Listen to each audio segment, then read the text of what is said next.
Sore Bapak. Sore. Pak, ada 2 smelter yang hari ini diresmikan oleh Bapak. Ini menunjukkan komitmen pemerintah.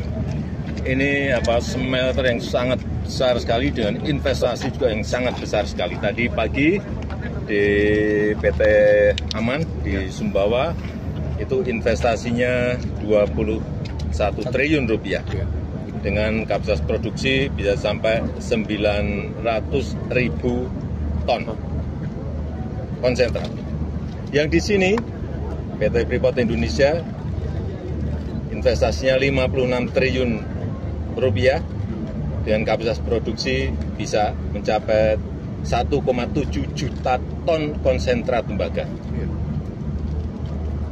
Jadi apa yang sering saya sampaikan, hilirisasi pembangunan smelter itu sekarang betul-betul ada dan memang sangat besar sekali. Bisa dilihat sendiri ya. Pak, tadi disebut kalau misalkan ada kelebihan dari dividen, pajak PPh 80 triliun dengan adanya smelter tembaga ini. Bisa dijelaskan lagi Pak, itu tadi hitung-hitungannya bagaimana tuh Pak? Ya dihitung aja, coba dicek. Pajak daerahnya berapa yang ke Papua dan kabupaten-kabupaten yang ada di sana. Kemudian dari dividen, dari royalti, dari PPh Badan, dari PPh 21, dari pajak ekspor, biaya keluar, ya semua dihitung aja. Tolong dihitung. Pak, terkait dengan penambahan saham 10% untuk Freeport itu masih dalam negosiasi. Dulu saat kita mengambil 51%, itu juga negosiasinya juga tidak sebulan, 2 bulan, 3 bulan, tahunan, alot. Bukan hal yang gampang, hal yang sangat, dan saat itu memang banyak yang sudah pesimis, tapi saya masih optimis bahwa akan kita dapatkan 51% saham mayoritas.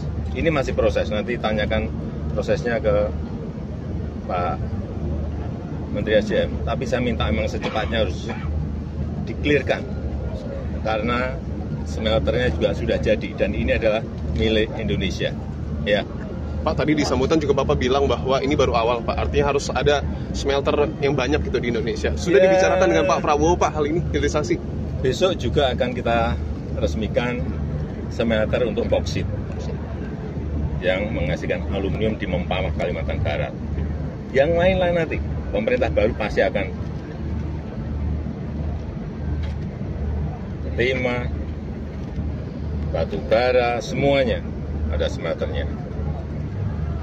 Tembaga, emas,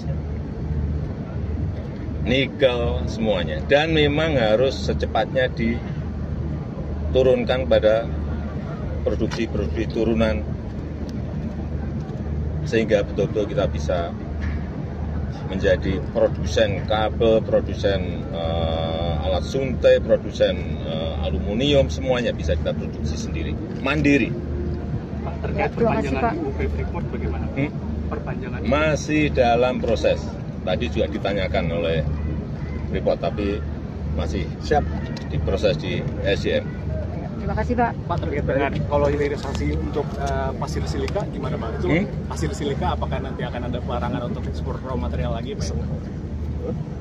Yang dilarang itu, yang diperbolehkan itu adalah sedimen pasir yang berada di jalur laut untuk kapal-kapal. Hati-hati, tolong dilihat. Kalau memang bukan itu yang nggak benar. Karena kita butuh, semuanya akan kita hilirisasikan. Pasir, silika, dan lain-lainnya. Termasuk yang ini tadi disinggung mengenai semikonduktor oleh Pak Erick Thohir. Itu juga menjadi incaran kita agar karena seleniumnya ada, sehingga itu menjadi bahan baku untuk memproduksi semikonduktor juga siap. Sehingga yang paling penting cari partner, cari investor agar bisa bekerja sama. Baik, Pak. Tadi ngajak Pak Fahri Hamzah tadi, Pak. Kenapa? Ngajak Pak Fahri Hamzah. Pak Fahri Hamzah itu berasal dari Sumbawa. Oke. Kesini juga diajak, Pak. Nah, kalau daerahnya di Sumbawa, saya ajak ke PT Aman tadi. Iya, makasih Bapak.